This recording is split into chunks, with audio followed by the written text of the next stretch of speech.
አትነፋረቂብኝ፣ ዝም በይ። ይኸውልሽ አንገትሽን እንደዚህ ነቅዬ ቆዳሽን ነው የምገፍልሽ ካለበለዚያ። ዳይመንድ በቃ ያው ዝም አልፈን እንዳትጠጋኝ፣ ዞር በልልኝ። ስሚ አንቺን ሳስቃይሽ ደስ የሚለኝ ይመስልሻል? እንዳይመስልሽ፣ በጣም ነው የሚከፋኝ። ዳይመንድ ወይ ሽንት መጣ እና ለምን አሸኘው ታዲያ? የት? ይኸው እዚህ ላይ። ዳይመንድ የምሬን ነው፣ በጣም ወጥሮኛል።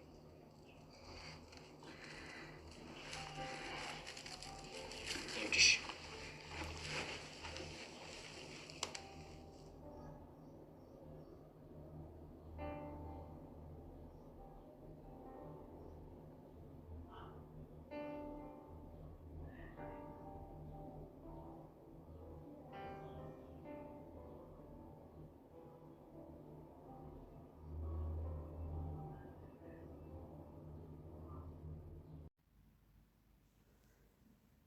ሰላም ጤና ይስጥልን ውድ ቤተሰቦቻችን በያላችሁበት ሰላማችሁ ይብዛ። አደይ ድራማ ክፍል 36ን ይዘንላችሁ መተናል። ቪዲዮውን ሼር፣ ላይክ፣ ሰብስክራይብ በማድረግ ጀምሩ።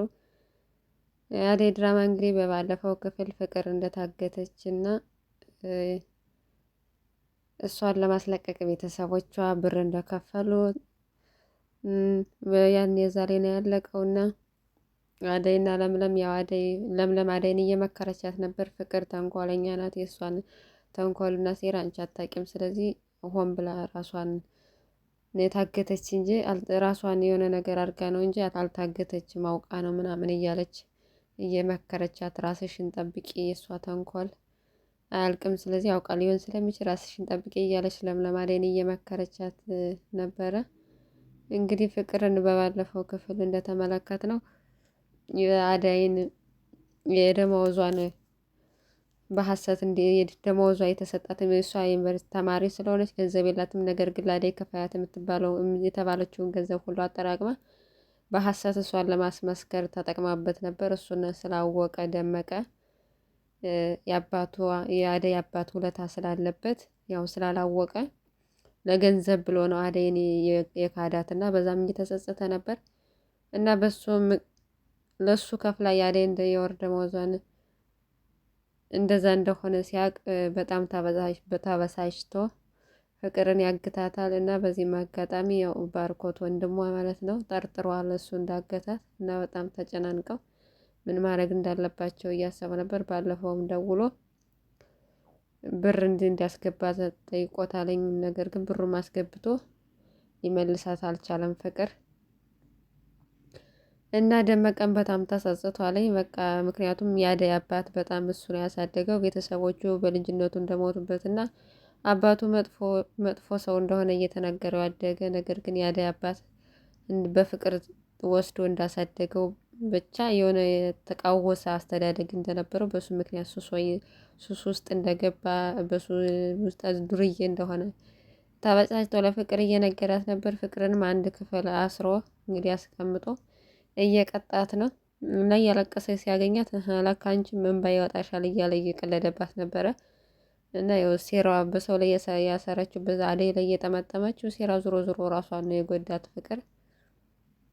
በሌላ በኩል ደግሞ ኤላና ለምለም ያው የልጅነት ፍቅረኛሞች ስለነበሩ ያው የልጅነት ትምህርት ቤት እያሉ የነበራቸውን ግንኙነት እያስታወሱ ለአደይ እያጫወቷት ነበረ እና በዚህም አጋጣሚ ኤላ እንደሚቀና ምናምን ከብዙ ወንዶች ጋር ስትሆን እንደሚቀና ምናምን ሳምንት እንደሚዘጋት የነበረ እያጫወቷት ነበር ለአደይ።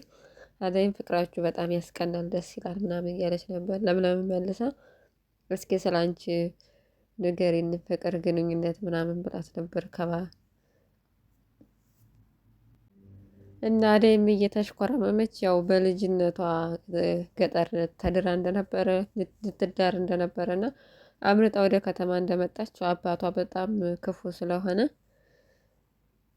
እሱን ከቤት ወጣ ያው እናቷንና እህቷንም ለማሳከብ ዋጋ እየከፈለች ፍቅር ምናምን የሚባል ነገር ጭራሽ እንደማታስበው ወደ ቤት ራሱ አግብቼ እኖራለሁ ብዬ እንደማላስብ ማስበው ለራሴ የተሻለ ኑሮና የቤተሰቦችን የተሻለ ኑሮ ለማድረግ ነው ምናምን ብላ ነገረቻት። እና ያሰብሽውን እግዚአብሔር ያሳካልሽ እያለች መረቃቻት ነበር። በሌላ በኩል ያው እንግዲህ አደይን ባርኮት የነ ንጉስ ያለበትን ቦታ ሁለቱ ከሁለት ወይ ደመቀ ወይ ንጉስ ነው ፍቅርን ያገቷት። ስለዚህ ከሁለታቸው አንዳቸው ስለሚሆኑ ያሉበትን ስለምታውቂ አንቺ ውሰጅን ብለዋት ነበር።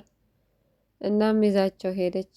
እዛቸው ስትሄድ ግን ፍቅር ያው ምግብ እያበላት እያለ ምግብን ያንተን ልቅምቃሚ አልበላም ከፈለክ ራስ ብለው እያለች ለደመቀ ፍቅር፣ ነገር ግን እሱ በግድ እያጎረሳት ነበር። በኋላ መጨረሻ ላይ ሽንት ቤት መሄድ እፈልጋለሁ አለችው። ተነስተው ወጥተው ሽንት ቤት ስላልነበረ ሜዳ ላይ ሄሽኝ አላተኝ፣ ግን ዘወር በልልኝ አንተ እያየህኝ አልሸናም ብላ በዛው አመለጠች ማለት ነው ፍቅር። በዚሁ አጋጣሚ ከቤት ወጡ እና በማታውቀው ቦታ ስትሮጥ ነበረ እና እነሱ በዚህ አጋጣሚ ከቤት ወጥተው እነ ባርኮት ደግሞ በሌላ መንገድ ደመቀን ማለት ንጉስን ሄደው ከቤቱ አግኝተውት አደይ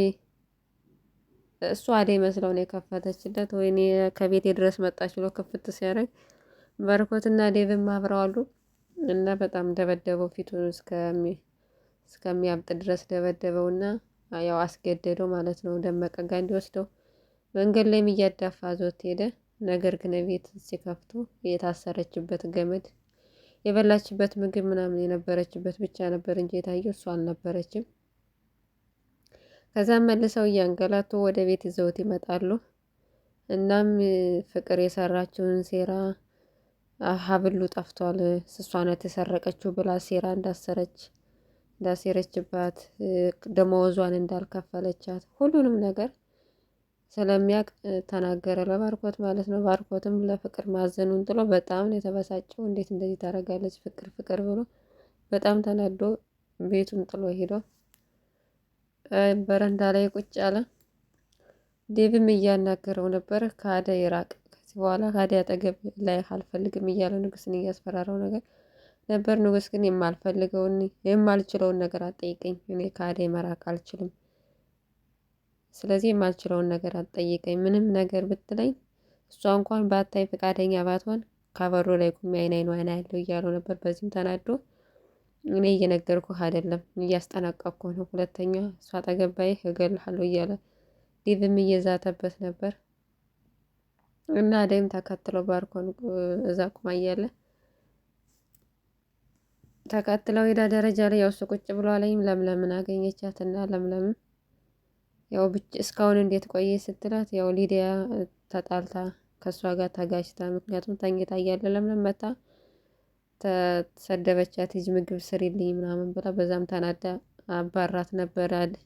ሊዲያዋ ፍቅረኛዋ ጋር ሄዳለች እና እሷ ስለምን እናንተ እስከምትመጡ እየጠበቅኩ ነው ራስሽን ጠብቄ ብላ ለምለም ወደ ቤት ሄደች። ወደ ቤት ስትሄድ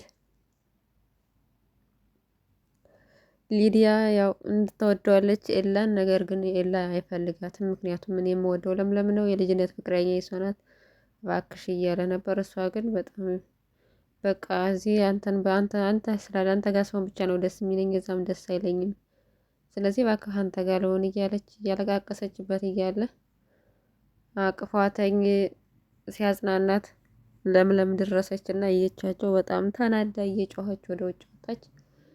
እና እንደምታስቢው አይደለም በጣም ስለደበራት ነው ያቀፍኳት እንጂ ሌላ ነገር አይደለም ቢላት፣ እሷ ግን መስማት አልፈለገችም። ምክንያቱም እኔ አይኔን ነው የማምነው ባይኔ ያየሁትን ነገር እንዴት ተዋሸኛለህ ምናምን ብላ ተናዳበት ጥለው ሄደች ማለት ነው። እሱም በጣም ተናዶ ተመለሰ ወደ ቤት። እንግዲህ በሌላ በኩል ያው ፍቅርም እየሮጠች እያለ በጣም ደክሟት የሆነ መንገድ ላይ ቁጭ ብላ ደክሟታኝ ቁጭ ስትል ከፊት ለፊቷ ደመቀ ከቻለ ማለት ነው። እና ቀጣይ ወደ ቤት ይዟት ይመለሳል ወይስ ወደ ቤቷ ይመልሳታል ወይስ ወደ ነበረችበት ይመልሳታል የሚለውን እንግዲህ በቀጣይ ክፍል የምናየው ይሆናል። አብራችሁን ስለነበራችሁ ሼር፣ ላይክ፣ ሰብስክራይብ እያደረጋችሁ ስለምታበረታቱ እናመሰግናለን። ያላችሁበት የዓለም ዳርቻ ሰላማችሁ ይብዛ።